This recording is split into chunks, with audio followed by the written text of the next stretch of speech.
Are we live? We are live. Okay, we're live. And I only see one person. Well, Frank's that's all right. Fishing. They'll come in. But right now, I guess we can say hello to Frank's Fishing.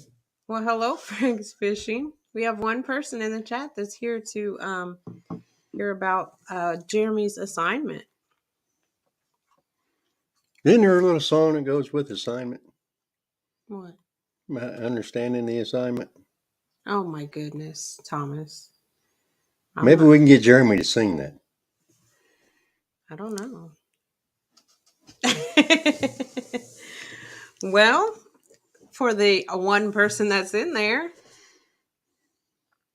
you want to introduce our guest? Well, I thought maybe we might just kind of give a little preview as to what the assignment was. Okay. What was the assignment? Well, let's see. I think you gave him a couple rods, bumping rods, correct? Right. Bumping rods. Yeah. There were 4 bumping rods, and you had him test. I'm not exactly sure. What did you have him test? Well, I thought we would have Jeremy compare 4 different bumping rods from 4 different companies to see how he liked them. Okay. Oh, look, we're up to 2. Oh, we got 2 people. That's probably my phone and Frank. Well, I guess Frank's going to learn a lot. All right. Well, so without further ado, let's find out how do 4 bumping rods compare.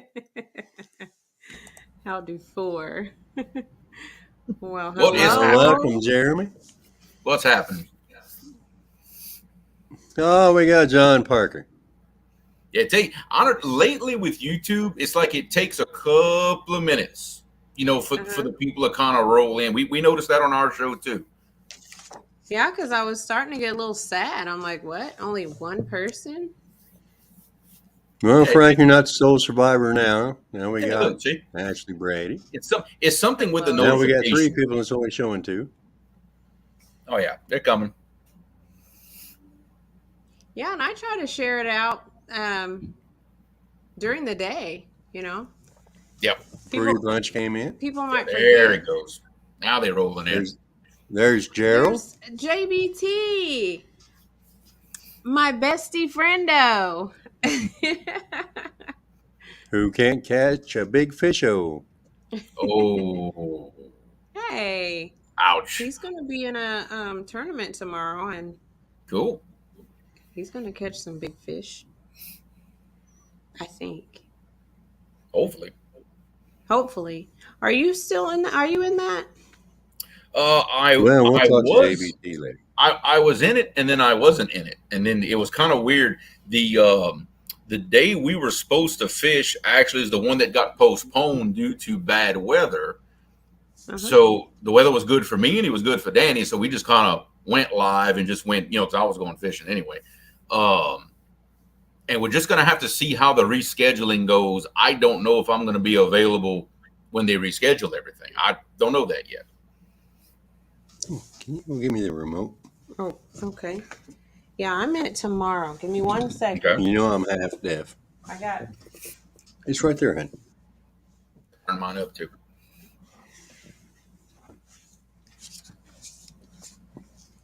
See, he doesn't know how this works. You're not supposed to stand up on these because I'm in Zoom mode. So well, it's I didn't stand up. Nice on the top, and maybe some. Well, I didn't stand up. I'm fine. I'm in work clothes. Me too. If I would stand up now, you'd see mud like from the waist down. I'm absolutely dirty from work, which I'm still at work. Let's see. Frank caught 3 big rayers today. Ooh. I caught some fish today. A drum, a carp, and a buffalo. Oh, did you get the buffalo? Yeah. Well, I didn't see a picture of the buffalo.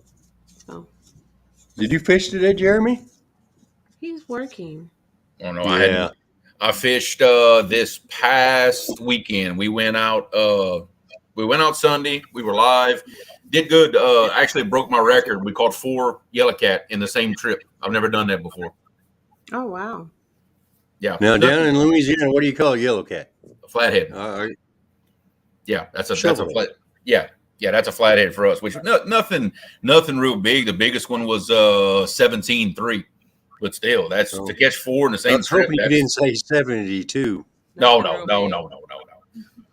Because Shireena wants a 70-pound flathead. And if you would have said like 70 something, say not real big, she'd have been mad at you. Oh no! If I'd have caught a 72-pound flathead on a live, I'd have had a billboard like on the side of the highway with that picture on there. You'd have known about it. Trust me. Oh, there's Mr. Rogers coming in. So, Jeremy, Shireena said we gave you an assignment. Yes, did you understand the assignment? I did. I understood it. We went out, we got it done, and we had fun. We had fun. If you want to kind of tell everybody exactly what the assignment was. What was the assignment? Well, I wish young Gabe could be here with you, but he's not. So yeah. But the assignment was to test, excuse me, 4 bumping rods from different companies head to head. And Jeremy already had 2 of them. Yeah. And I sent him 2 more. It was a Big Cat Fever bumping rod, an Uncle Lou's bumping rod, a Whisker Seeker bumping rod, and a B&M bumping rod. Yeah. So Jeremy, how long did it take you and Gabe to assess these rods? It didn't take us very long. We basically just to clarify, I already owned an Uncle Lou and a B&M bumping rod. We've got a lot of time fishing with those 2 rods. Very familiar with them, how they compare and how they perform. So the first trip we went out just before we got the rods, made a good bumping trip, caught some big fish. Then I got the other 2 rods from you, the Whisker Seeker and the Big Cat Fever. So we took, and I have 2 identical reels with the same line and the same rigs. We compared these rods as close as you possibly can, nothing different but the rods. So I took my reels off, put them on those 2 rods. Gabe and I went bumping again. And the difference, it was a big difference in them. It didn't take us, once the weights even hit bottom the first time, we even fished the same spots with them. Same spots, similar current and everything. The second the weights hit bottom, we could already feel that there was a difference between what we were used to feeling with our rods and the way these felt. The weight of the rods was different. The action was different. Sensitivity was different. So it did not take us long at all. Within a couple of bumping runs and catching a few fish, we already started kind of forming our opinion of, well, hey, this rod does this rod does this. This is how they behave, which none of the 4 rods are bad rods. Not at all. They're all awesome rods. And it was real fun getting to fish with all 4. But by the end, we definitely saw what rod is suited for what situation. Now did each of you use all 4 rods? Yes. We both of us fished and caught fish with all 4 rods. So we all got to feel them all to see kind of what how they would perform. Okay, well let's start from the very beginning. Okay. But before, I have a question. Okay, Shireena has. Okay, so you said you compared them as closely as you could. Now, yes. Whenever you have bumping rods, do you have to have a special type of reel for the rod and like a line or weights and things like that? Is there something different in that and a regular rod? The setup, at least for us, the setup is very different. The only absolute requirement, in my opinion, when you're dealing with a bumping rod is to have braided line on the reel. Bumping with mono is just not going to work out. It's not sensitive enough. It's got too much stretch. It's just not going to perform very well. Now, as far as the reels go, do you have to have a particular kind of reel? Not really. I know there's plenty of guys out there that bump with Abu Garcia 6500s. You know, we prefer to use a low profile style reel with a thumb bar, simply because they're lighter, they're more comfortable. You know, especially for bumping hours and hours at a time, they're easier to use. But to say that you have to have one to bump, not at all. The first 2 years that I bumped, I did it with a Cast King Rover 60. You know, you don't have to have a special reel, but if you're going to get serious about it, it does help with the comfort a lot. Okay, well, without giving too much away, okay, as far as your experience with each rod, Laura the Explorer has a question. Okay. Did everyone have the same reaction to the way the rods worked, or is it a different reaction for each of you? Gabe and I were in 100% agreement on what the differences with the rods were. Like if I made a comment about like, hey, this rod is different in this way, when I handed it to him and let him bump with it, the exact same thing. He noticed the same thing that I did. And when he would say, well, hey, I try this, see if you think what I think. So we both shared the opinions and thoughts of each rod as it went. We didn't have, let's say, different experiences with the rods. We were right there together on what we thought. Now, with that being said, could that be because you and him fish together so much that you have the same opinion? Or do you think maybe that with him being your son, he wanted to have the same opinion with you? No, because Gabe's got his own style. There is the one difference that he and I had in what we thought about the rod had to do with the reason why we had a different opinion is because I'm taller and have longer arms than he does. So the rod that felt comfortable was different because I'm taller than he is, because the rods aren't identical in distance from the butt of the rod to the reel seat. Some are longer than others.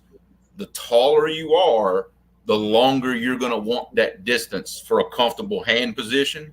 There we were different because I'm 6'1" and he's 5'7". You know, there's a big difference there. Okay, so your only difference was comfort with the rod due to height difference and rod length. Yes, exactly. That was the only difference we had on rod, was which one we felt had the best hand position for bumping, which that's going to be different for everybody. Okay, and full disclaimer, on the B&M rod, you're using the first generation, right? The 7-foot model? Yeah, we had first generation 7-foot rods. Yeah. And the one I'm going to show is the second generation 7.6. The 7.5. So my question is, do you think maybe Gabe would have had a little bit more comfort with the 7'6" rod? The comfort factor had to do with the distance from the butt to the reel seat. And on the first gen and second gen rods, we actually checked it. That distance is the same. Okay. Some people might question that because I haven't seen the first gen, but you've seen both. So we kind of wanted to find out if maybe there was a difference in the reel seat position and the butt length between the two. Yeah, the big difference in rod length, that 6 inches extra length, what that is going to get you is every time you hit bottom and you have to basically flick your wrist and lift your rig up with a little bit longer rod, that's a little less movement that's required because your rod is a little longer. You find yourself moving a little less to get the same amount of pull on your rig to get it off the bottom. And that 6 inches does make a world of difference in how much you have to work that rod. I could insert a joke there, but it'd be a little bit inappropriate. So let's go to killing me. We're to that. Let's go to if you're looking for a bumping rod, what are you looking for in a bumping rod? My number one with bumping rods is its sensitivity is one. Okay, that's number one. If you don't have a sensitive bumping rod, nothing else really matters. But you can't order a rod online and know how sensitive it is without talking to people, without reading reviews, comparisons like this video. That's kind of the reason that I asked you to do this. Exactly. Because I'm new to bumping. There's people in my audience, Shireena's audience, your audience that have never bumped. So how do we know what to look for? My number one thing with a bumping rod is weight. The lighter the rod, the better, because a lighter rod tends to be more sensitive. It transfers energy a little better because it's light. You don't have a lot of weight absorbing the energy. And number two, what I'm going to look for is the actual construction of the rod. I'm very hard on gear, very hard on gear. You get hung up, you got to hurry up, swing the rod, try to break things off. You catch a fish, rods get kicked and slung around. And if the rod doesn't have the right guides, the right reel seats, a nice quality construction of a rod makes a really big difference, especially to me, because I'm going to tear something up if it's not made right. Okay, now what about the balance of the rod? All rods have a different butt length from the reel seat. Yes. Do you think that plays a factor in how well that rod's going to perform? It does. For me, the way, not everybody bumps a little different. Everybody holds the rod differently when they bump. Okay, and that does make a difference here. The way we bump is I like to put the butt literally on my hip, anchoring it to my hip, and I'm just rocking the rod like this with the butt planted on my hip. And that's how I'm bumping. Other people like to actually take the rod in two hands like this and have that lower butt section in their left hand, and they'll actually bump like this, rotating it, and actually have their left hand on the end of that butt. For the way we bump, with the hand position that we use, that length from the butt to the reel seat is extremely important to how comfortable it is. Because for somebody shorter than me, you don't want one that's too long, because when you're holding it, your hand is going to be way out in front of you trying to bump, and that's not a very comfortable position. You want your hand a little bit closer to you for a nice, comfortable, relaxed position. So for your opinion, the shorter the better.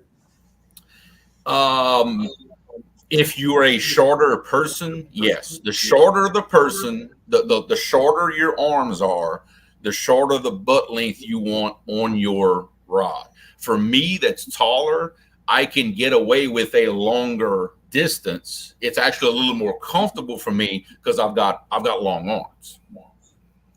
Like for, I know example, the Uncle Lou, for an example, has a very long distance from the butt to that reel seat. That's fine for someone that is 6 feet or taller, because that's very comfortable for me.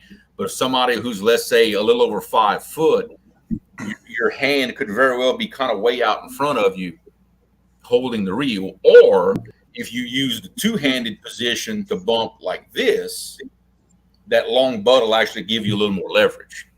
So did you happen to measure the butt length on each rod? Or did you just line them up? I did on the Uncle Lou, and if I remember right, it's like 18.5 inches, somewhere around that measure. And the reason I know that is because when I ordered my custom bumping rod, I had him build it to the same distance. That way it's comfortable for me. And we'll talk about your custom rod toward the end of the show. Yeah, we'll talk about. I don't have it yet, but we're going to talk about it. But you've told me about it, so I know what it is. Couple questions. Okay, so the pretty much. So Creole, you're holding the rod like you would a snagging rod. Pretty much. I'm pretty much doing the same thing like it'd be snagging. I've got that butt on my hip, and I'm just rocking it. I'm rocking it on my hip. Now, I will say this. The current we bump in is very strong, and we use a lot of lead when we bump. Minimum, I'm using 4 ounces of lead. I've used 8 ounces before bumping.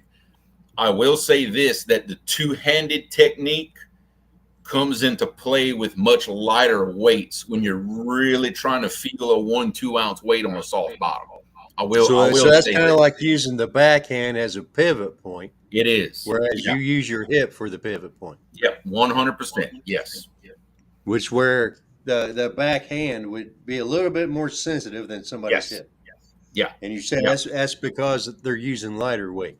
Yeah, that's right. Now, you can bump for longer if you've got it on your hip than you can with two hands. Of course, it's more comfortable. You can do it for a longer period of time, but you do lose a little sensitivity when you got the butt of the rod on your hip. Just a little bit. With the butt of the rod on your hip, you also have more boat control. Yes. Because you have your trolling motor remote. Yes. Easier to access. Yes. I've got my other hand is free. And I also find that when a really, really big fish slams that bumping rod, it tends not to catch you by surprise nearly as much. You're already in that fish fighting position. You're a little more ready. So have you been surprised while bumping? By using. Oh, well, if a big fish hits a bumping rod, it's going to surprise you no matter what you do. I promise you, because they hit like freight trains. It is an amazing experience to have a 50, 60-pound blue slam that rig while you're holding it. It is indescribable. It really is. The best way I've described to people is imagine standing on the side of an interstate, throwing a hook out in traffic, hooking a vehicle, and just holding on.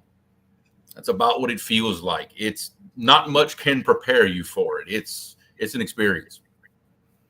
Okay, we have a question here from Monty Sheets. Creole, are you slow trolling or drifting while bumping? I guess in a way you could call it drifting. I'm nosing my boat into the current, and I'm letting the current push my boat backwards, but I'm using my trolling motor to counter the current speed. The current's only pushing me back about half as fast as the current wants to push me back. So I guess you can say I am drifting in a way, but I'm using my trolling motor to slow myself down. I'm not drifting full speed with the current. It's only about half, more or less, depending on water temperature and things like that, All right, well, I'm going to have Shireena hand me a rod. Mm-hmm.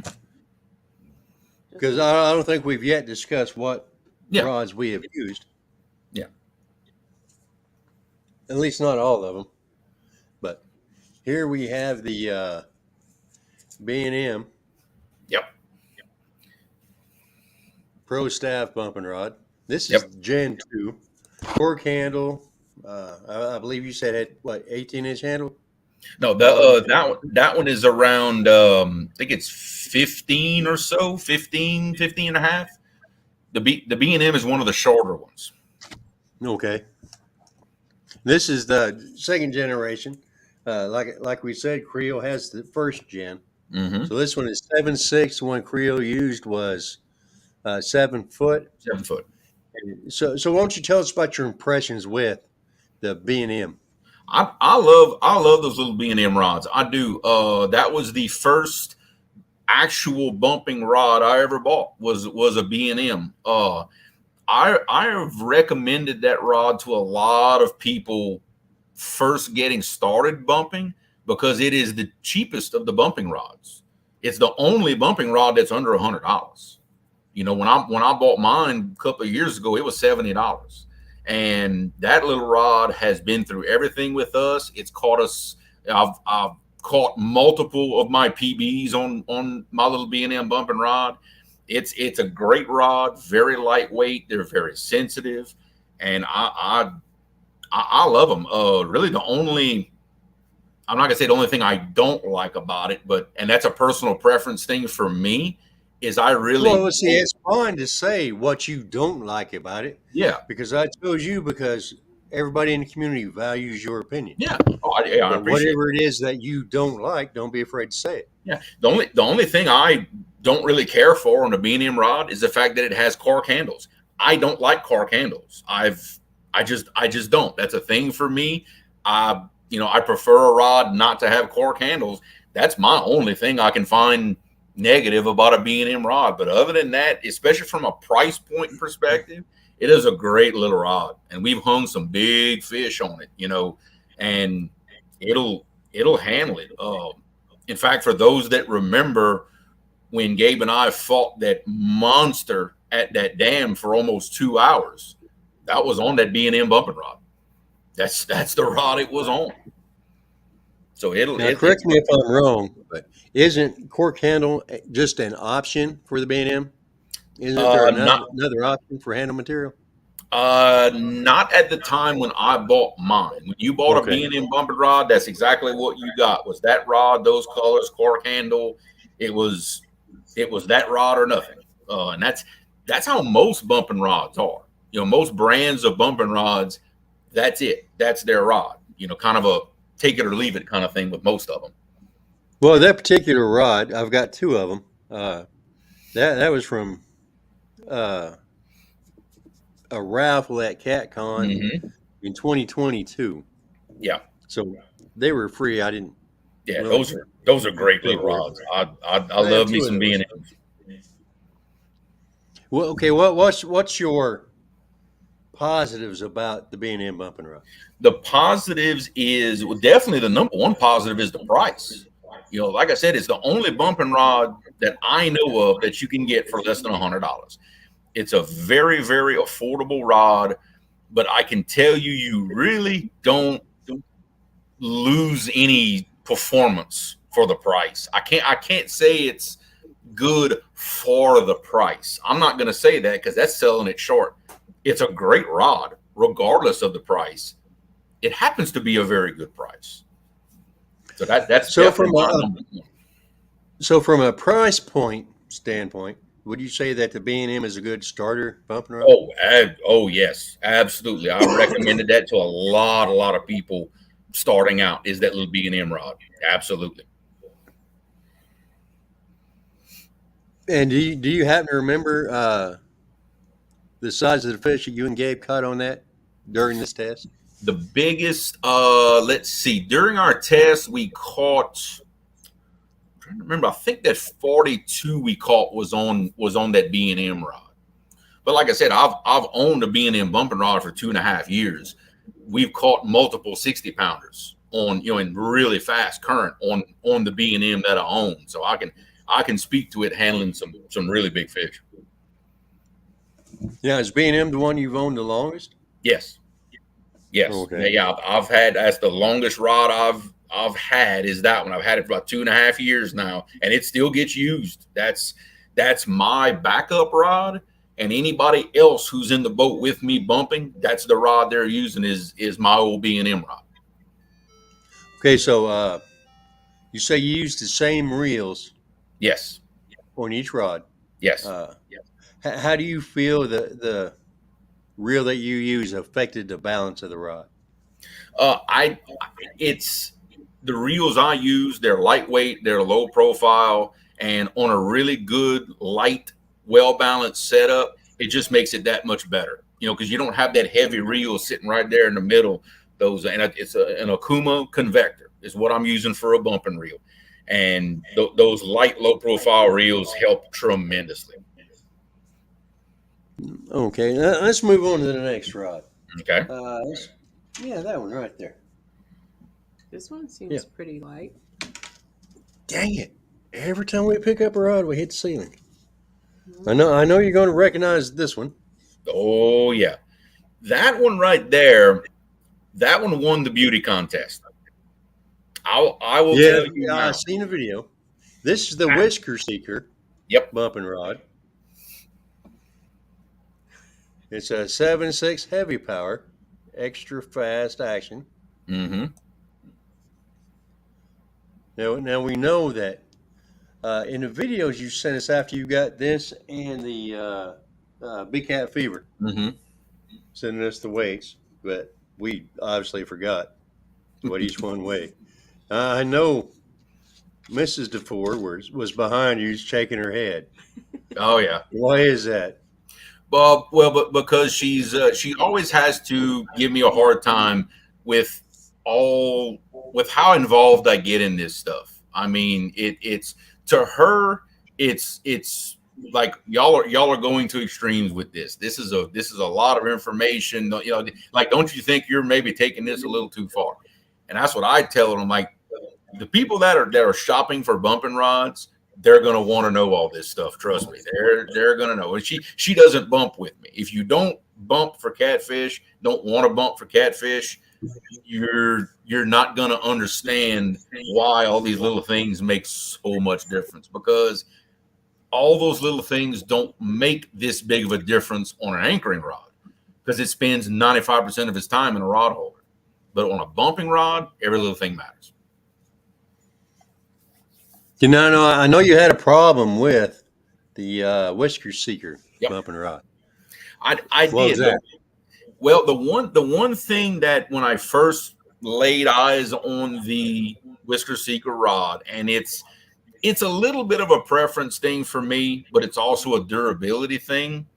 It's the only rod of the 4 that has guides that have inserts in them instead of the solid stainless steel guides. Now, I do understand that a premium guide with an insert is going to be a little more sensitive than the big double-footed stainless steel guides. And what ended up happening somehow, don't really know when it happened, it was before we even went fishing, the insert in the tip popped out. Like it somehow got damaged. I didn't inspect it before I shipped it to you because I ordered it. It got here. I repackaged it, readdressed it. So it may have came out, when I got it.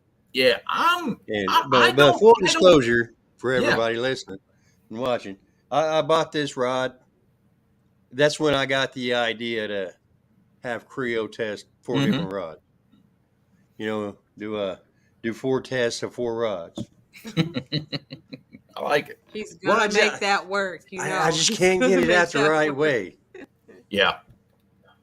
So that insert may have been out when I shipped it to Jeremy, or it may just happen in shipping because it went from, I believe, Iowa to Indiana, then Indiana to Louisiana. And they're not. They don't care. Yeah. The whisker seeker, without a doubt, it wins the beauty contest. I'll tell you now, if you want a really just pretty rod, whisker seeker's got that part figured out. I also really liked the reel seat on the whisker seeker. It had a cool design, and it was a very secure reel seat. I did like that a lot, and it's still a very light rod. It's a very, very lightweight rod. It was right there with the B&M as far as weight goes.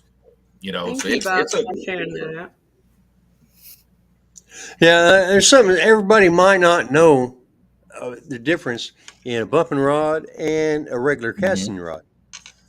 This right here. Yeah. How important is that, Jeremy?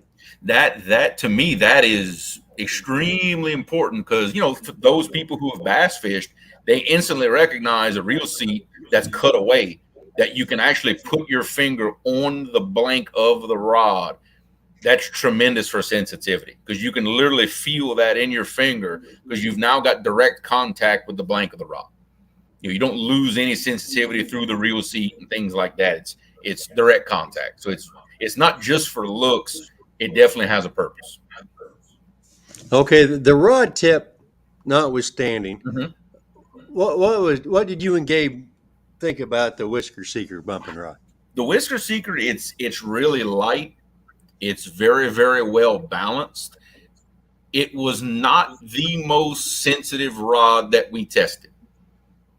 It wasn't. I thought that maybe with the inserted guides that would put it possibly in first, just looks alone.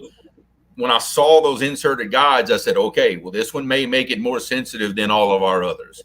It did not. It was not the most sensitive. Is it a very capable rod? Can you still feel the bottom very well?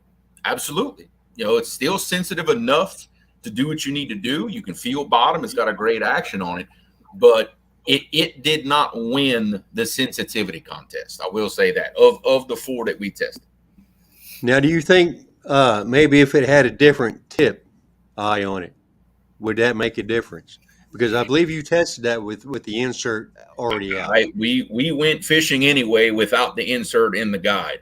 I'm going to say probably not. I don't think that tip would have affected anything either way. I really don't think. The only thing I was worried about, which it didn't happen obviously, was maybe my braid getting frayed up on that tip that didn't have an insert in it. But we caught a couple of fish with it and never broke off. So it did fine for what we needed to do. Okay, so other than sensitivity, is there any other cons to the whisker seeker rod? The inserts in the guides. That's just something I don't want to see in a catfishing rod for durability purposes. Like I said, I'm very You'd hard rather on see a solid eye. I love to see, though, even though it may cost me a little sensitivity, I like seeing those big stainless one-piece guides, because stuff gets kicked around my boat, gets thrown around. That guided insert's not going to last in my boat. It's just not. Well, I understand that, because we've got several that are missing the insert on several rods in the garage. Yep. And then you got to deal with finding the right size replacement tip eye. Exactly.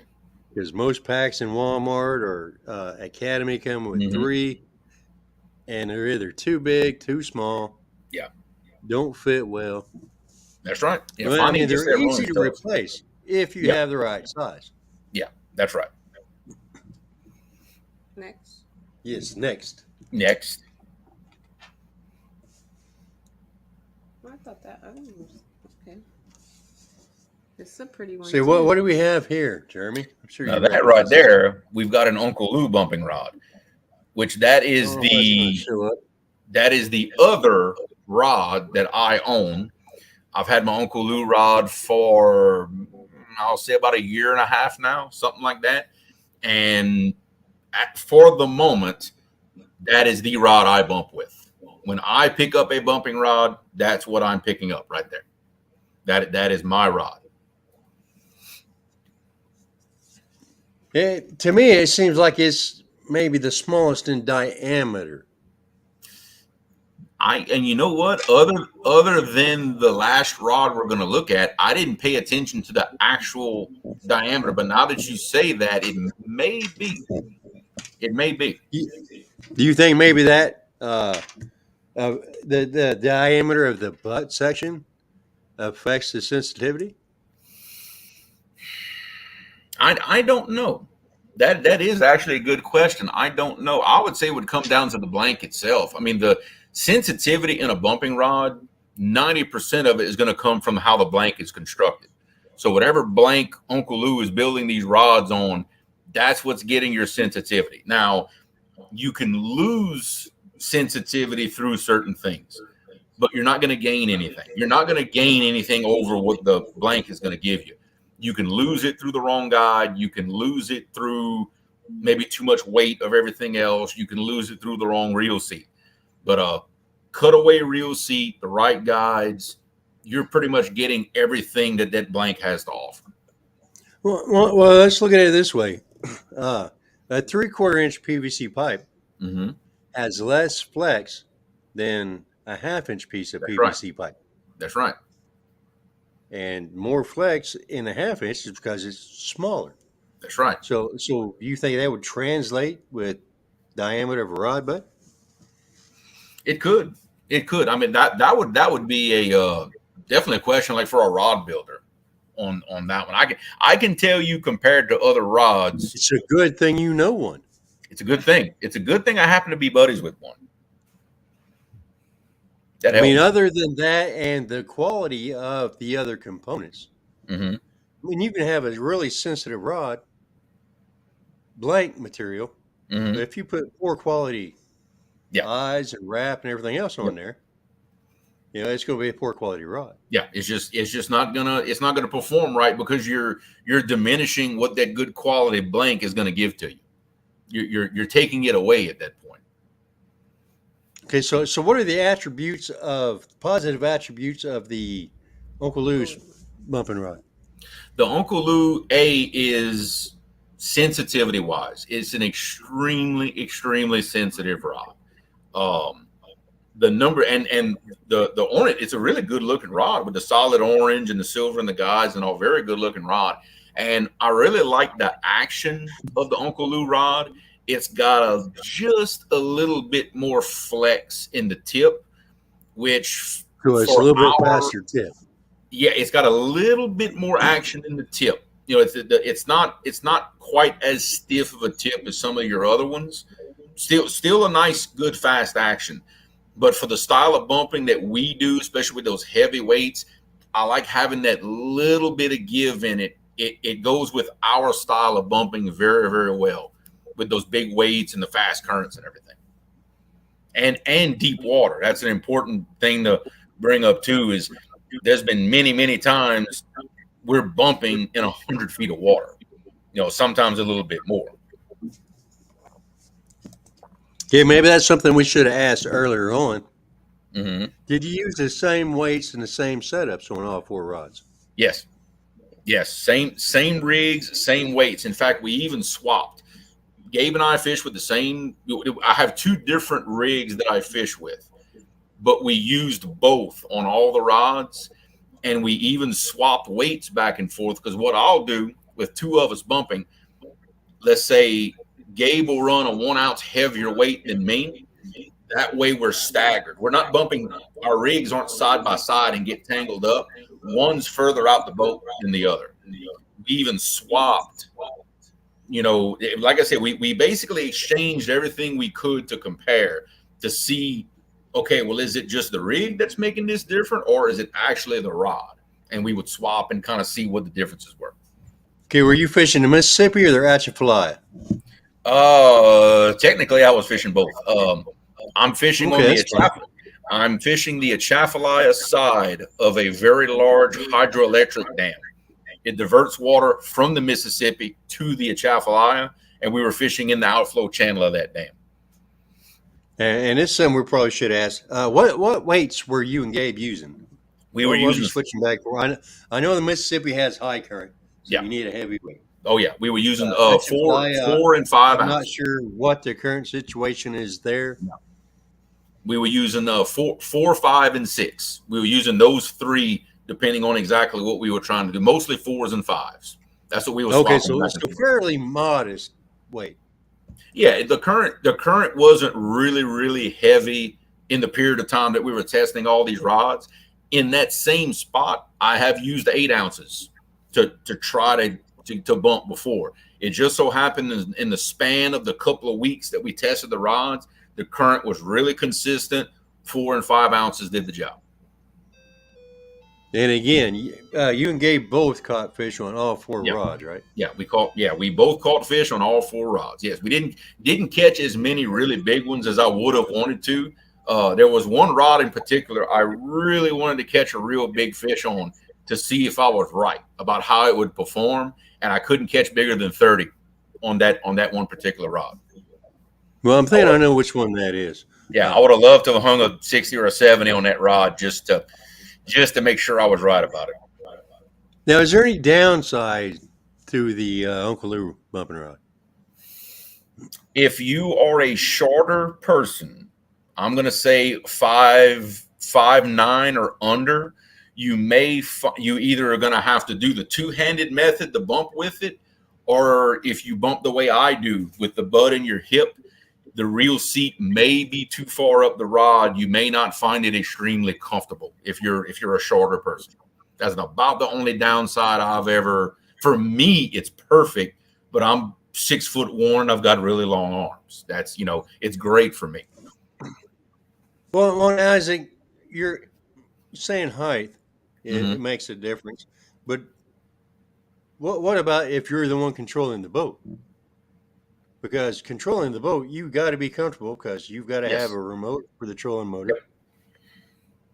Yep. If Gabe wasn't controlling the boat, maybe it's a little bit more comfortable either way for him. Mm-hmm. Yeah, and like I said, now to explain to everybody the real method that we're using, some people, especially that bump the Mississippi, they'll pick a nice long straight stretch of river, and they may bump same direction, same speed for an hour or 2. Whereas what we're doing, because they have that long stretch where they don't have to control it. Yeah, exactly. Where I'm bumping, I'm pulling up to the dam as close as I can, hurried up, getting set up, get bumping. We may bump back 1,000 feet, maybe at the most, about 1,000 feet. Then once we've got to that point, we pull up, motor up to the dam, and do it again. We're making multiple short bumping runs. That's our style. We're not bumping for long periods at a time. It's a bunch of shorter runs. So were you bumping during this analysis for us? Mm-hmm. Were you bumping in pretty much the same current during the whole test?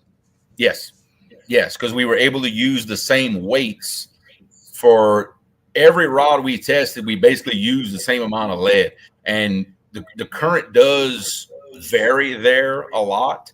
But for the couple of weeks we bumped, the current was pretty consistent. So yeah, it was the current speed was pretty much identical the entire time we were testing these rods. Well, I see Shireena smiling behind me. I think she might have a question. I know. Well, I did, but I was going to wait till the end because the last rod. But hey, I'll go ahead. So my regular rods, I couldn't bump with those. Or can I bump with a regular rod since they're so heavy? And would I not be able to, kind of feel what you guys are feeling? This is what you're going to encounter with your average anchoring rod. That's 95% of the brands out there. They're fiberglass rods. Fiberglass just does not transmit that sensitivity through the blank. It's not made for that.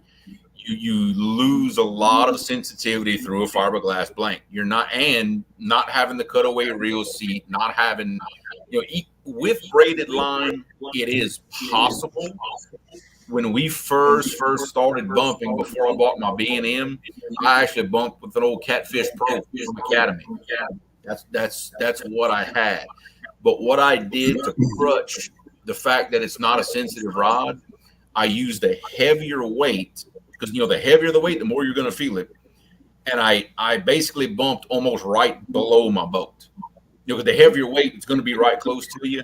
That's basically how I bumped the first couple of times to try to learn and try to get used to it. So you can, especially if you only do bumping on a very rare occasion, there are ways of using an anchoring rod as a bumping rod.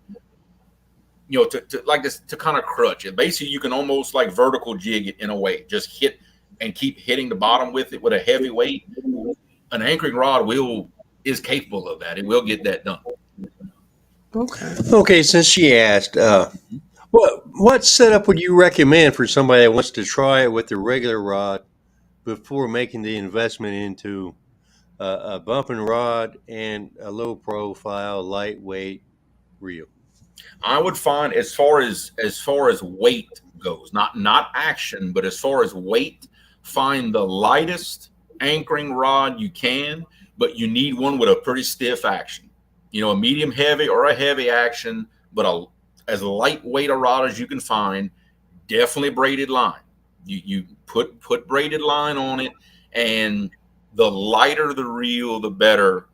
And that's just from a fatigue standpoint. I mean, if you really want to go bumping with a, Mad Catch rod with a Pin Squall 30 on it, you can. But no, you don't want to use Pin Squall 30. Your arm's going to be really sore, really fast. So if you can get a lightweight rod, the stiffer the better, and as light a reel as you think you can get away with. But braided line is. So I might find use in that GX2. Ooh, what action is it? Is it a medium heavy? I don't know. I don't remember that rod. Because keep in mind, a GX2, that's a graphite rod. That's not fiberglass. That's graphite. Graphite is sensitive. That's the same material the bumping rods are made of. So if you've got a medium heavy GX2, you probably a good shot of making a little bumping setup out of it, at least to get started. Is that your orange? No, that's that. one that sits in the garage that I don't like using. I don't like that GX2 at all. And you've got that yellow and black. And I got that, yeah. Yellow and black low profile Cast King. Yeah, I mean, I used the Cast King roller for a long time as a bumping reel. Oh, look, backyard carp finally made it in. What's happening? Yeah, go bumping with a Shakespeare Tiger. Lord have mercy. That's a flimsy rod. All right, we got one more rod that yep. This one I sent to Jeremy. Okay, it is. Oops. Hitting the ceiling like every other rod that comes in this house. I like this one. The Big Cat Fever rod. That rod is a beast. I can tell you now, like it is the heaviest of the four. Yes, you said that. Yeah. I believe you said that the lightest was the Uncle Lou's. It was a tie between the Uncle Lou and the B&M as to which one was lighter. They were really close to each other. Yep, that Big Cat Fever is a beast. It is a. You can tell it's a little bigger. It's a heavy action bumping rod. Yeah. I would love to hang a 70-pound blue on that Big Cat Fever. That is a big fish rod right there. Yeah, I like that one. Now I'm gonna try to get used to that GX2.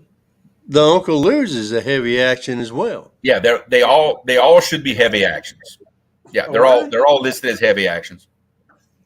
But I noticed the Uncle Lou, compared to the Big Cat Fever, is a little smaller in diameter. It is. Which is, Uncle Lou is also smaller in diameter to the Whisker Seeker. Yeah.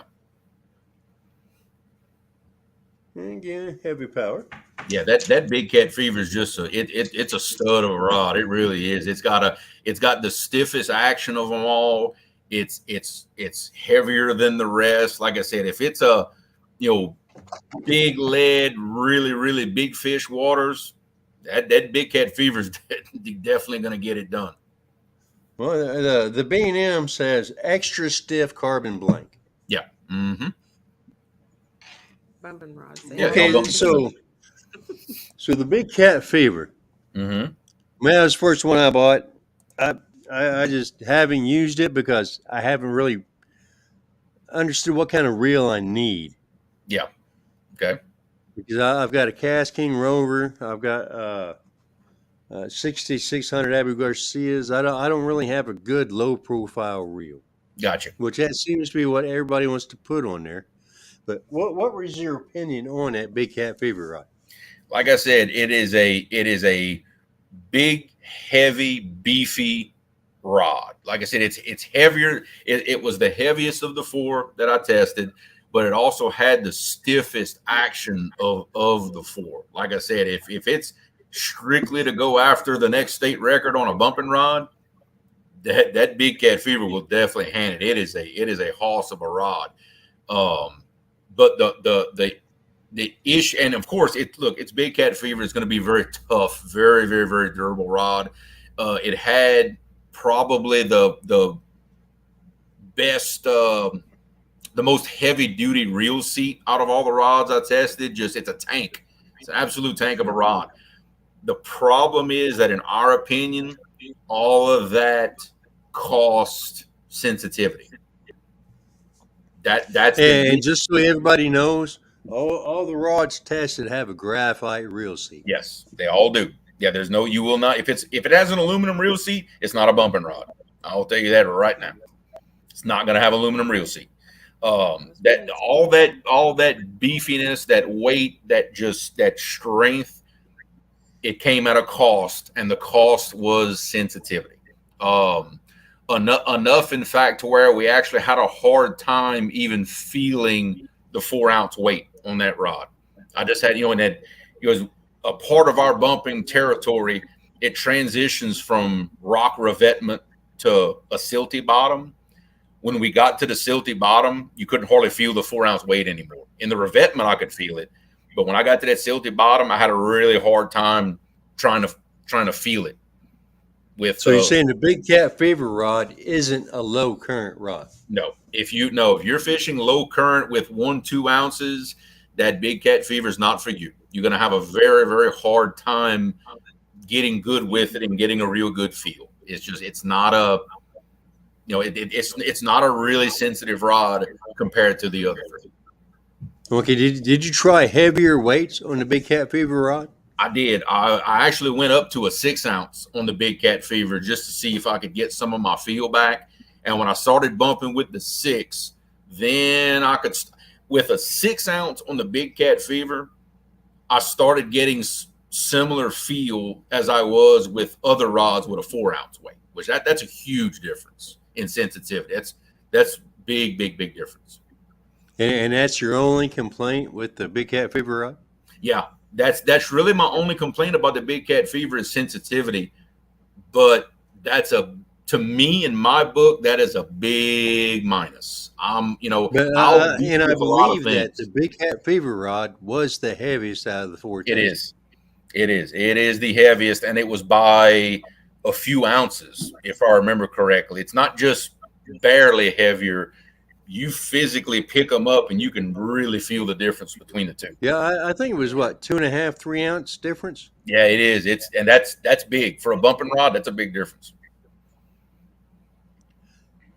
Do you happen to remember what size fish you and Gabe caught on that one?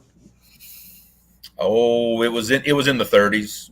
Okay. I remember it's Gabe that caught it. I remember he was upper 30s. I couldn't tell you if it was 36, 38, something like that, but it was an upper 30s. Very, very angry fish, I might add. I do remember that because when he hit the rod, we thought it was a 50. The way he hit the rod, and it ended up being only mid 30s. Go figure. But it was still a very nice fish. So would you say each of these rods tested would have their place in your bumping arsenal? The only based on conditions, because say, you said you had pretty consistent current. I did during the testing time. I did. So if you had a little bit faster current and needed a heavier weight, which rod would you pick? You say if you had to use, if you wanted to go bumping, had to use 10 ounce weight. Ooh, if I'm using, which I've done one time, if I had to use that heavy of a lead, then yeah, the Big Cat Fever would be a good one to have, just simply because it's such a burly rod. It would handle 10 ounces of lead a little better than most bumping rods would, which that's a very extreme situation to be bumping in. But hey, if the big rivers, it happens every now and then.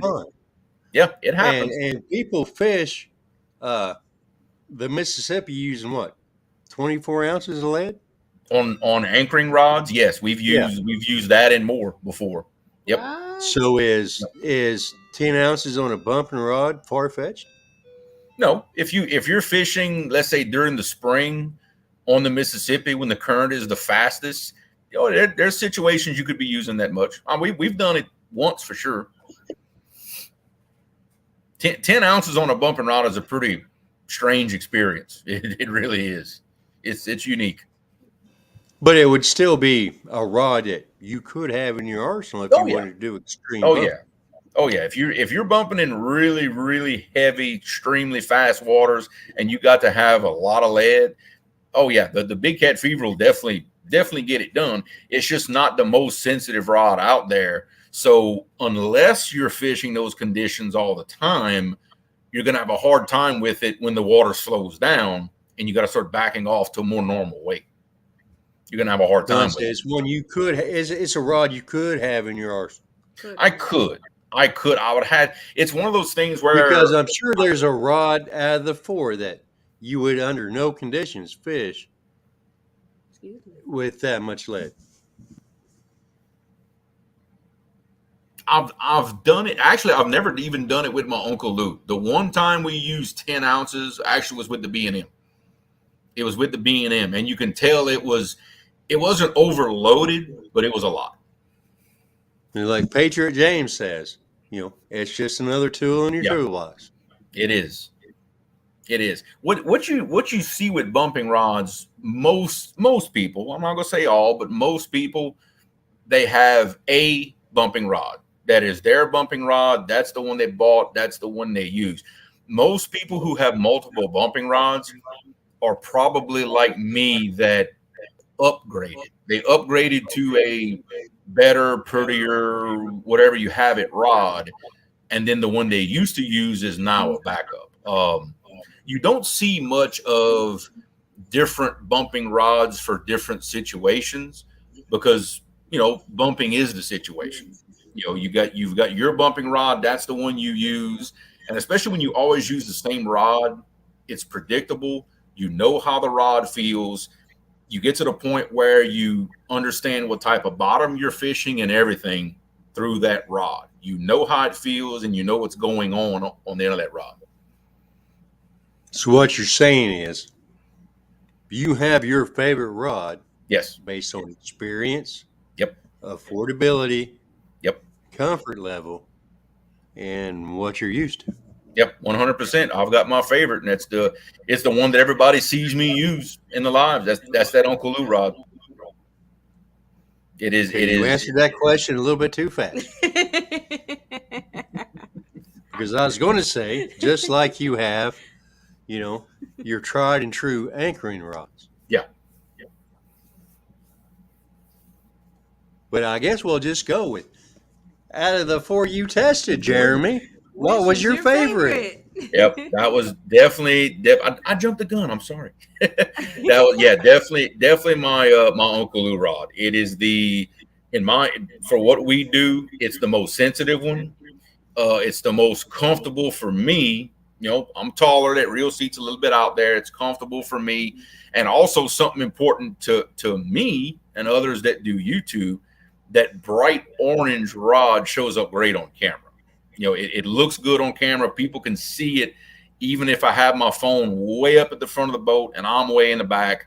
The color combination stands out real well on camera. It can be seen real easy. Yeah, doing YouTube, visibility is important. Yeah, it is. It is definitely. It's like the big cat fever. Yeah, to me, I think that would be more visible during the day than the Uncle Lou rod. It is, again, especially if you have a low mounted camera that kind of looks up into the skyline, a dark colored rod is actually better for visibility. You are correct. But if you have a high camera angle, it looks down. You and Gabe are simpatico on the Uncle Lou rod being the best, right? Yeah. Oh yeah. Hands that every chance he gets, he grabs an Uncle Lou rod and wants to bump with it. Like he likes when, let's say, I say, okay, look here, you go, you bump, I'm going to do something else. I'm going to run the boat or I'm going to talk to the people on camera. He does not immediately go for the B&M, which is my backup rod. He will bump with the Uncle Lou. So if only one rod is bumping in my boat, it is going to be that Uncle Lou. So you only have the one Uncle Lou bumping rod? Yeah, I have. Yes, that's the only one I own is that one. I have two of the B&Ms actually, and they're identical to each other. But I have two B&M bumping rods, and I have my Uncle Lou. Okay, and you have two identical reels, correct? Yes. Yeah, they're both Okuma convectors, and both with Suffix 832 65-pound braid. The only difference in the two lines is the color. One is bright green, and the other one is coastal camo. That's the only difference in the line. Which color does Gabe like better? Gabe likes the green line because he says he can see it a little bit. It's a little brighter. It shows up a little better than the coastal camo does. That suffix line ain't no joke. Okay. Well, I'll tell you what. To thank Gabe for his participation in this, tell him to expect that Uncle Lou rod to come his way. Come on now. Oh, look here. I know he's going to appreciate that. He's going to be excited because he loves. I know he loves mine. He'll say he uses it every chance he gets. That's for sure. Well, I don't want the young man to think that we just took his time and everything. But we'll send this Uncle Lou bumping rod to Gabe. Oh, I appreciate that, brother. That means a lot. You just got to give up that reel that's got the line he likes. Oh, that's fine. That's his reel. That's it. In fact, right, he actually got the one that has the green line on it, because I had an Okuma convector for about a year. That's the one I've been using. Well, when I found out we were doing this test, I didn't want to test the rods with 2 different reels. So I actually bought a second Okuma convector for the test, and that's the one that's on his rod, is the brand new one. So he's going to get the brand new reel on the brand new rod. Yeah, and we'll send him this, because, I mean, I wanted to send you all 4 rods I wanted you to test. And there's a reason for that, but, you know, you were being a little stubborn. You know how I get. But, yeah, we'll let Gabe know that he's got an Uncle Lou rod coming. Hey, that is amazing, brother. I appreciate it. He's got the brand new reel. He's got a brand new rod. Yes, and thank you for doing this. He's gonna be set up. Yeah, he's definitely gonna be set up. He's gonna like that. I just gotta wait for the new toy to come in. That's the one I'm waiting on. Remember? And see, and for your participation, we do have your address. So I'm going to order and send you a Pen Squaw 30. Ooh, hey, I told you, Thomas, you don't have to. It was fun for us. It was fun for us just to be able to get our hands on different stuff and go out and test it. It really was. We had a blast. You're right. I don't have to, and you didn't have to do this for us. I appreciate it, though, brother. It means a lot. We appreciate the time that you took for us to do this testing, because I know it was more than a weekend. It was probably 3 or 4 weekends. Yeah, it took a good excuses to go fishing. It was a great excuse to go fishing. I'm like, well, I have to go fishing because I just have to test these rods. Like somebody really had to pull my arm on that one, Well, it's something that I hadn't seen before. Sure. And, bumping is becoming more and more popular. It is. And, it's something I want to do, but I'm not, like on my river here, I can't do it because it's so shallow. So I'll have to take the boat and go to the Ohio, which is an hour away. I got you. And with $4 a gallon gas. Yeah, I know, right? 10 mile an hour, or 10 miles per gallon in the truck, then gas in the boat. Yep. Yeah, it gets expensive. So you can't bump in a shallow area? You can. You ask Mike Greenwell about all that. They have bumped in 6 foot of water. Okay. But what it is, they use lightweight, and that rig is way out the back of the boat. It's 150, 200 feet out the back of the boat. But I've heard him say many times that they've bumped in less than 10 feet of water. So it can be done. Well, see, our river here is less than 10 feet. Yeah. 80% of the year. Okay, so it definitely can be done. Okay, you said it's further out. Yes. I always thought that bumping was directly down, and you're okay. So you're kind of like, are you like walking the weight, or is that the same, or is that different? This is literally what's happening when you're bumping. I'm standing on the back of the boat. I never cast. You don't cast a bumping rod. You just drop it out the back of the boat. Well, the current, it's going to sink, but the current's also going to take it behind the boat. So it's dropping at a 45-degree angle, let's say. The second the rig hits, you're going to lift it off the bottom. Well, the second you lift it, the current pushes the rig back. It pushes it away from you. It's trying to pull the rig from you. And then you set it down again. You hit bottom again. You pick it up, the current's pulling it away from you. You're literally walking the rig in front of you as you follow it with the boat. Okay. That's why boat speed and the size of your lead has to be matched correctly, or you don't get that walking effect. If you're using too light of a lead, you're going to set it down, then have to let line, boom, it'll finally hit again. Pick up, let line, it'll finally hit again. That's using too light of a lead. Too heavy of a lead, it's going to drop. But so, Jeremy, you're going to have to chase it with the reel. Okay. What you're saying is, I need to get a new remote control trolling motor for my John boat. Yes, you do. I highly recommend that. Yeah. Oh yeah. Hey, no. You see what you just did there, right? Look, I will be honest with you. I don't know how in the world somebody would bump without a remote control trolling motor. I'll be honest. In a boat, let me say that. I don't know how in the world you would do it. From an anchored position, wouldn't it be just called back bouncing? Yes. Yes, from an you can still do it from an anchored position. You're just going to basically walk the bait away from you pretty much until you run out of line, reel it back to you, and then do it all over again. And you're covering less water. I have another question. Okay. No boat. Okay. Is there such thing as bumping from the bank? Yes, there is. There are many people who do it. Now, you have to get in a certain position. You can't just do it from any bank. Okay. A lot of people that do it, it's back bouncing, bumping, but a lot of people that do it, they'll stand like on the end of a wing dike. Okay. Because what's going to happen is if you try to do it just from your standard straight bank, it's just going to take your bait and swing it against the bank. Okay. You're not going to be able to walk it away from you per se, because it's going to throw it against the bank. You have to get out over the water, let's say a little bit, to where you can bump straight away from you downriver, whether it be the end of a wing dam. If maybe you're fishing like a point that's got a bank cut in behind it, and you can get right in line with the current scene, any kind of situation like that, it can be done from the bank. Okay. But say you don't have wing dams.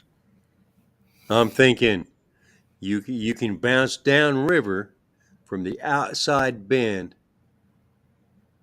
to where you're still in the current and going down.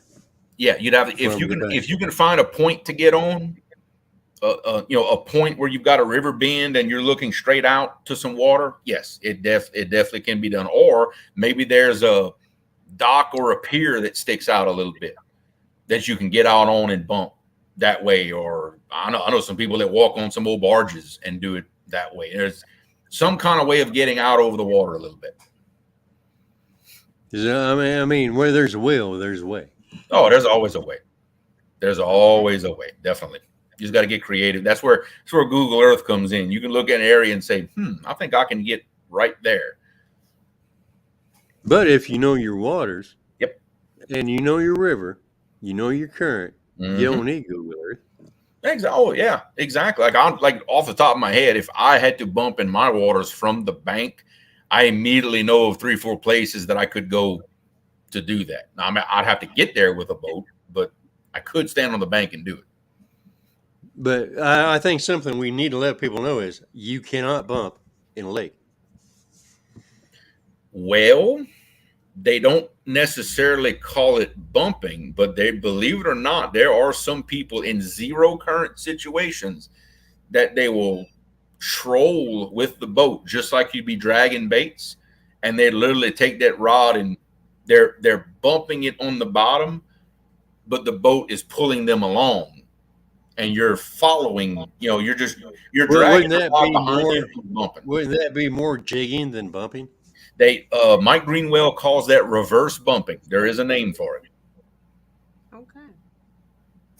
Yep, it's reverse bumping. You're still bumping your rig on the bottom, but your boat's trolling along and you're just following along.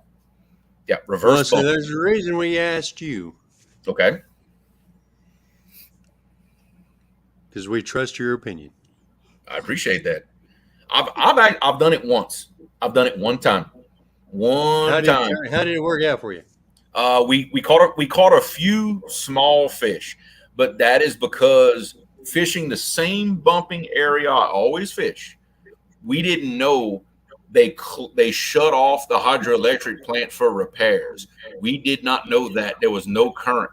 We pulled up in the channel, nothing. It was like a lake. What do we do now? Well, we went to the dam, turned my trolling motor, and I just bumped behind the boat. The reason we only caught small fish is in my area. When they shut off that hydro, the big fish move out.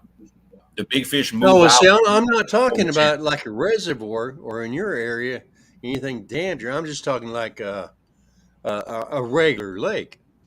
Yeah.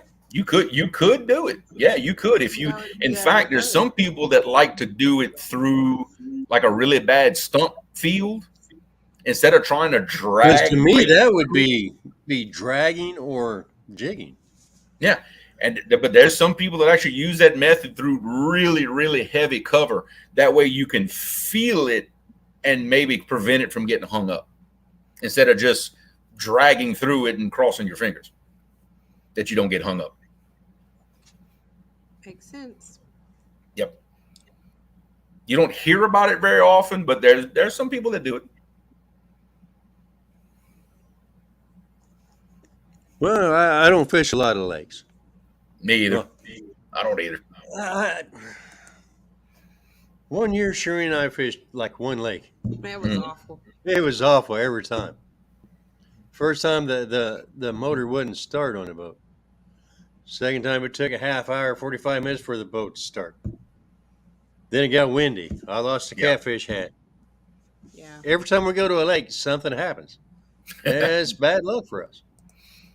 I don't do lake fishing very much. In fact, everything I know about how to locate catfish is dependent on current.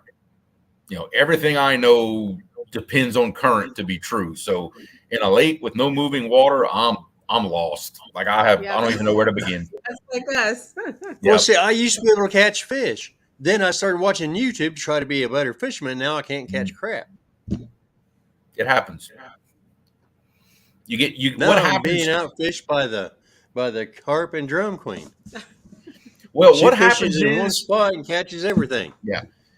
On YouTube, I know it happened to me. On YouTube, your knowledge base really gets specific because you find yourself hunting that one thing, and your knowledge gets really, really narrowed down to that one thing.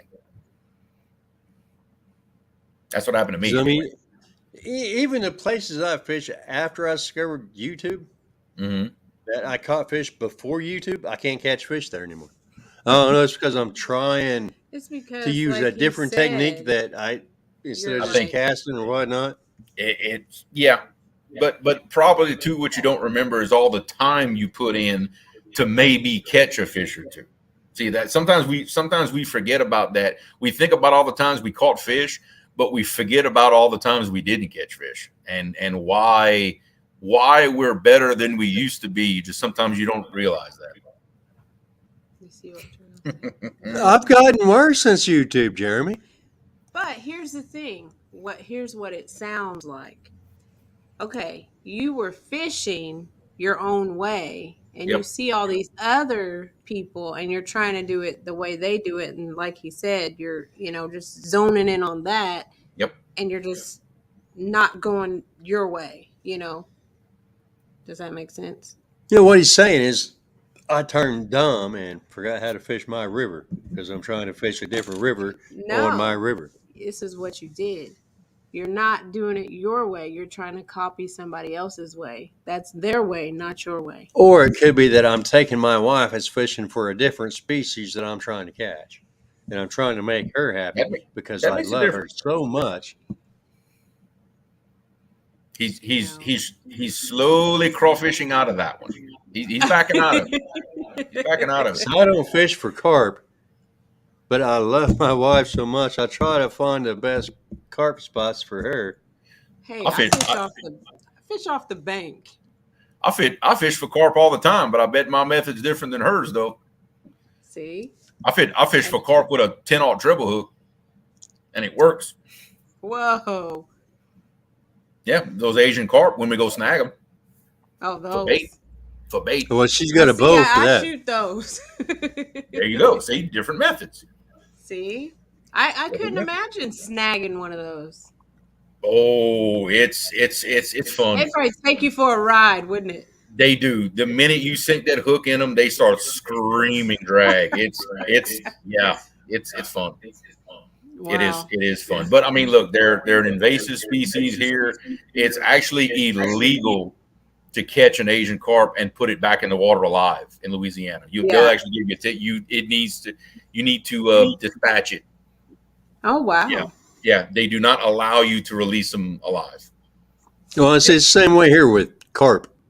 Yeah. Grass carp, common Not common. Not common? Not common carp. Okay. See, we're not supposed to put grass carp back either, but or the Asian carp. Oh, nobody cares about Asian carp. That's dog food, whatever you want to do with it. But as far as grass carp, yeah, we're not supposed to put it back. But in an online tournament, we might kind of fudge the law a little bit. Mm. As we say, most of that's for your invasives, for your silvers and your big heads. Because I might take it over to put it somewhere and trip, and it falls back in the water. It happens. It does happen. Because I do trip over the rod holders a lot. Do you see what backyard carp? No, I didn't see what Gary said. What was different on how you fished before YouTube? Didn't have a wife. might not have one after the show's over. Right? His fishing situation might go back to the way it was before. Single fishing. I love it. Let's see, pretty much. I use a 16-foot rod for snagging carp. Yep. He actually lives not very far from me. He fishes a lot of the same waters I do, and a lot of the guys that do a lot of snagging, long surf rods. That's how we. That is the one I have, is a long surf rod. That's how we do it. Donna, our Shireena's PB is waiting for you here. Okay, snagging. So it is what it is. Yeah, it is what it is. Yep. Cast a big old hook out there and and reel in as fast as you can and hope you hit something. You just set the hook. Yeah. Okay, actually, the way we do it is you throw it out there, and especially for the carp, especially during the winter, they're more towards the bottom. You let it hit bottom, and every time you're just ripping it back towards you like you're setting the hook. Take up your slack, let it hit bottom, then rip it to you again. And when you hit something, it's hard. I mean, it just stops solid, and the fish take off. Now, pretty much said he used a 16-foot rod.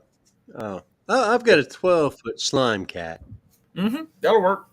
Now, it doesn't cast like I want it to. Mm-hmm. It doesn't cast quite as far as I think it should with an 8-ounce weight. Oh, wow. Now, and I've got it on a spinning reel. Mm-hmm. Now, you think braid makes a difference on a spinning reel over mono? Ooh. To be honest, the big spinning reels I've used always had braid on them. I would imagine with the braid, it would cast a lot further than with mono. That's what I would think. Right. I've got a 100-pound mono on a pin, something 8,000. Mm-hmm. Pin Pierce 3. Okay. 8,000.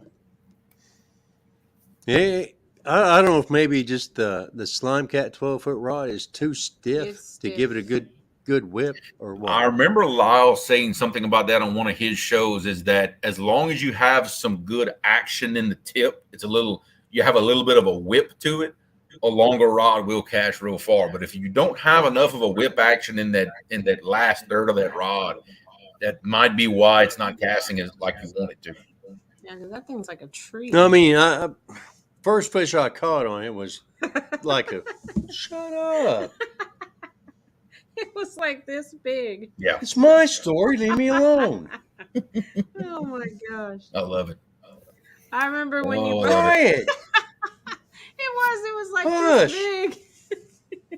It was like a 7-ounce little flathead.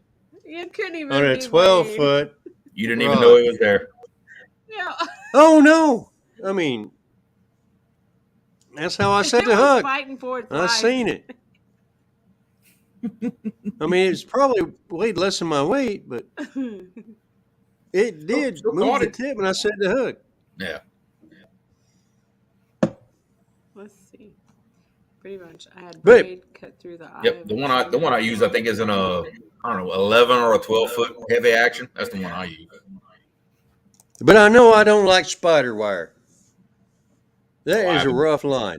That is not braid. I don't know what you would consider that, but it is not braid. Now that would be good for catching buffalo. Yeah, I haven't used that in years. I couldn't tell you. I hadn't used spider wire. Well, I've only bought one spool of it, and it cut through every eye on that rod. Yeah.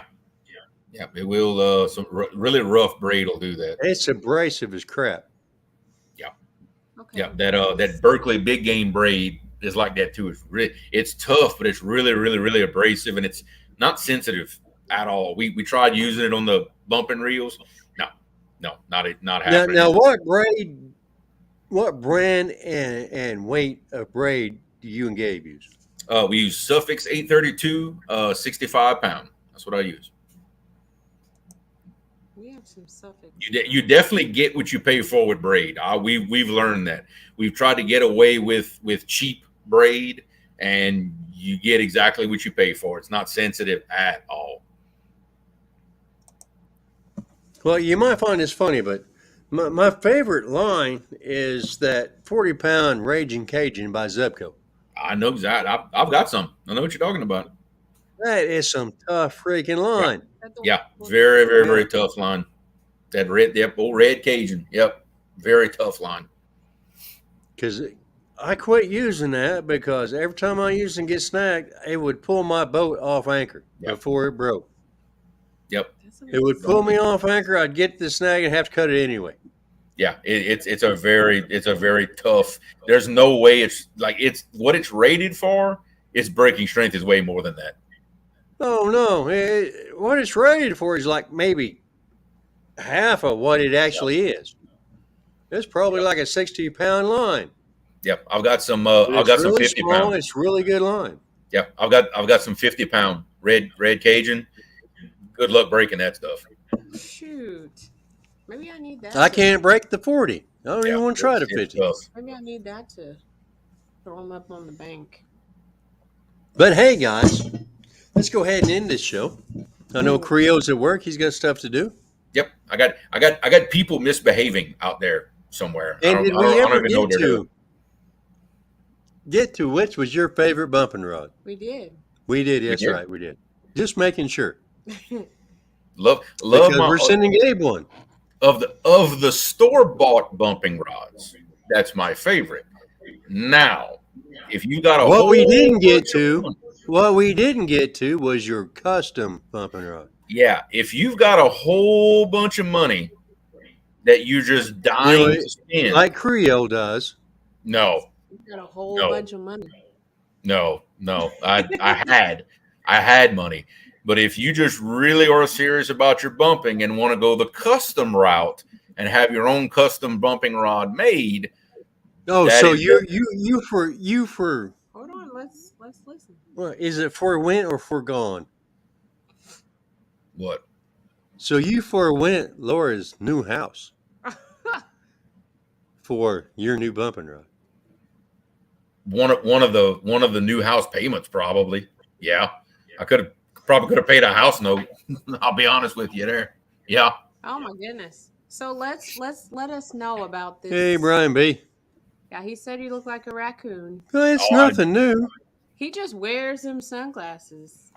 It's the job I work. I have to have safety glasses on. Don't forget your Creole catfishing gear. He's got hats, maybe shirts, stickers. Well, let's I got stickers. That's all I have for now is stickers. No, I don't even have any hats right now. Okay, let's hear about this. Hear about this rod. Let's hear about his custom bumping rod. I've got and it's being built right now. I don't think it's gonna be that much longer before I get my hands on it. But I've got a custom. Don't mention the price. That's not. No, I'm not mentioning that. But I've got a custom, one of a kind, purple and gold LSU themed black horse bumping rod being built by Lyle Stokes himself. Oh wow. Yep. And normally he does not do custom colors for anybody. He is a Black Horse Customs bumping rod is black and red. That's his colors. He agreed to do one in purple and gold specifically for me, so it'll be the only one in existence. He's probably not. I don't think he's going to do another. Let's see. Black and red would be great. That's my high school colors. Yeah, purple and gold for me. So matches the logo and matches my football team.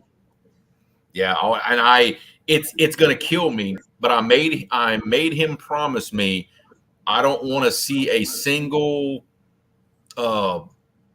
picture of it being built. In fact, the first time I see it, everybody. It's going to be the first time everybody sees. Yes, See I you will morning, unbox JJ. it live before I ever look at the rod. All right, so you just told us that the Uncle Lou rod is your favorite bumping rod. Yes. Are we going to have a new favorite?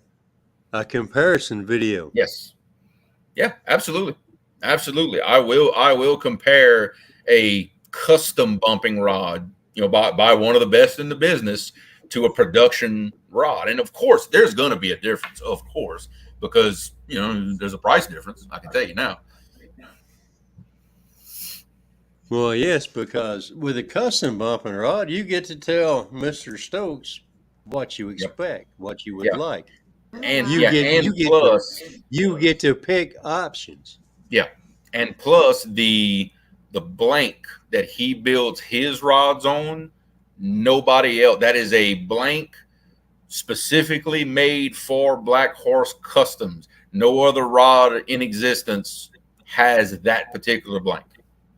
So that's a blank Black Horse blank. Yes. That is a Black Horse Customs blank that is made specifically for Lyle Jeremy missed that. For his bumping rods. There's LG Bass. Yeah, it's good to see Tom with LG Bass in. I'm going up against. Yeah, so very, very excited to get my hands on that one. So hopefully LG Bass has became a carp expert in the last week or two. Cool. Well, I want to see this rod that he's got soon. I'll be looking forward to that video. Do you have a ETA on that rod, Jeremy? Not as of now. Not as of now. It's probably, realistically, it's probably going to be at least another month, maybe 2 months before I get it. You know what? If I knew you and you were my friend and I was building you a custom rod like that, I would drag that out so long. What a good friend he is. Yeah, I know, right? Just to let you know that. Just to let you know that, I love you so much, buddy, that I want to make sure everything's perfect. Yeah, that's why I've been real nice, to Lyle. I've been real nice to him. I don't want to make him mad. I don't want to upset him. I'm like, just take your time. I offer a little encouragement here and there, like, you doing good, brother. Yeah. But hey, with any custom rod, it takes time. These guys have a backlog of stuff that they've got to get out the door. Because look, you're getting something that's hand built by hand. Right. It takes time. By Lyle. Yeah, it takes time. I mean, you used to build race motors. Yep. Yeah. While you can build those overnight, if you want a perfect race motor, it takes time to do research and everything else. Every little thing. You want to make sure to take all those measurements and get all them clearances just right. 100%. So with that engine you can build overnight just to put in your own car, you're going to do all out for the one you're getting paid to put in somebody else's car. Yeah, you better believe it. Because you don't want to have to do it again for free. Because your reputation is on the line. Yep, 100%. I wanted a rod built by one of the legends, and by God, that's what I'm going to have. That was a bucket list. Are you going to use it? Are you going to use it, or are you just going to use that? Are you going to use it or hang it on the wall? No, I am going to use it. Ain't nobody else touching it. No, ain't nobody else touching that rod. No, that is me. So you're saying you don't love Gabe that much?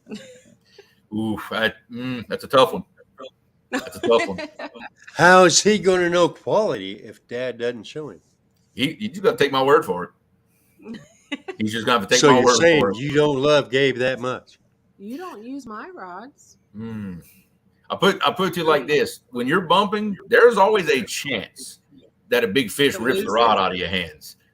If it happens, I want it to happen to me and not somebody else.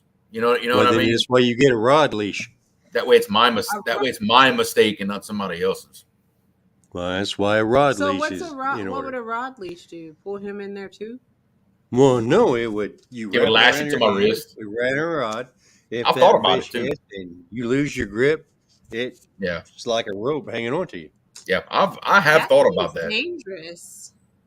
That seems dangerous. Gabe would panic because it's Jeremy's brand new custom rod, but he wouldn't panic like he would if it just got jerked all the way out of his hand. Yeah, but that would not be jerking out of his hand. It'd be jerking him. Yes, but he would keep the rod, and Gabe would get to keep his life. True. Yeah. Very true. Very true. Now, Jeremy, he wouldn't have to swim home. Out of his hand with no rod leash. All he can do is crap. Yep. Time to buy another one. And I would probably also lose my life because when my wife would find out about it, she'd kill me. Yeah. No, I don't think Gabe would tell on you. He would tell him. Yeah. Yeah, you don't know Gabe very well, do you? No, but we would like to. Maybe one day we'll take a vacation. Yeah. You know, if I figure out what a vacation is. Mm. Yay. Yeah, come get you some of them big fish down here. You'd have fun. Yeah. If nothing else, you'd eat good. I know that. Definitely eat good.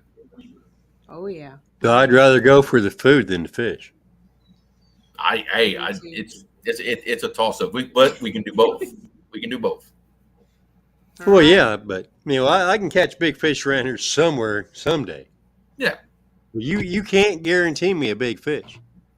No. But you can guarantee me good food. I can guarantee you a full belly. I can promise you that. I can guarantee you that. Yeah, I would be down there to meet our friend Jeremy, have some good food. It'd be fun. Go float on the river. Yep, fish would be secondary. Yep, go put you on the big river. I think you'd have fun. Being on the river is an experience. If you've never seen the Mississippi down here, it's an experience just getting on it. Most people that have never actually been on it in a boat, it's a whole experience for them. They don't realize how big the river is. That's why I want to send you one of those Penn Squall 30s. That way you can throw a planer board on it and get to one side of the other bank, no matter what side you're on. That Penn Squall 30 holds 7,000 feet of line. About what it would take to go from bank to bank. It's got a heck of a line capacity. We're gonna find out, that's for sure. I appreciate it. Well, I sent you that picture of that Penn Squall 30 next to what was it? A Rover 60? Yeah, that's a big reel. Well, that's okay though. I got just the place for it. I got some spots that are about 130 feet deep. I can use a lot of line. Oh wow. Okay. Yeah, I can use it. Oh yeah, get you 130 feet deep and 5,000 feet from the boat. Yep. It happens. I've got some spots where I just about spool a 20. By the time I cast way behind the boat and sink in that deep water, I'll pull 3/4 of a line off of a 20. Well, Thomas. Well, like I say, we got your address. I'll get you that Squall 30 sent to you. I appreciate it, brother. You no idea what that means to me. Get that Uncle Lou's bumping rod sent out to Gabe on Monday. I have one on Tuesday. I have one request. Tuesday.